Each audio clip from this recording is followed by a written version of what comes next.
मुख्यमंत्री एकनाथ शिंदेंच्या महत्वाकांक्षी लाडकी बहीण योजनेवर शरद पवार पक्षाचे खासदार अमोल कोल्हे यांनी टीका केली आहे। या योजनेची माहिती देणारं सरकारी पोर्टल अमोल कोल्हेंनी दाखवलं। त्यामध्ये लाडकी बहीण योजनेसाठी 32 लाख अर्ज आले असताना या पोर्टलमध्ये मंजूर अर्जांची संख्या केवळ 19 इतकीच असल्याचं कोल्हेंनी प्रत्यक्ष दाखवून दिलंय। तसंच किमान पोर्टल तरी अपडेट केलं जावं असा टोलाही त्यांनी लगावला। हे पोर्टल शासनाचे मुख्यमंत्री माझी लाडकी बहीण जवळ घेऊन बघा। एकूण आलेल्या अर्जांची संख्या याच्यावर आहे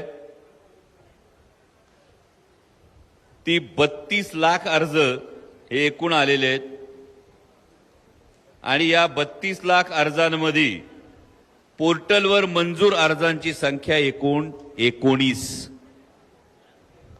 सरकारचं पोर्टल आहे, सरकारच्या पोर्टलवरची माहिती आता माझी लाभार्थी भक्तांना विनंती, घाईघाईनी पोर्टल तरी अपडेट करा, नाहीतर सांगा पोर्टल अपडेट झालं नव्हतं, विरोधक असाच आरोप करतायत।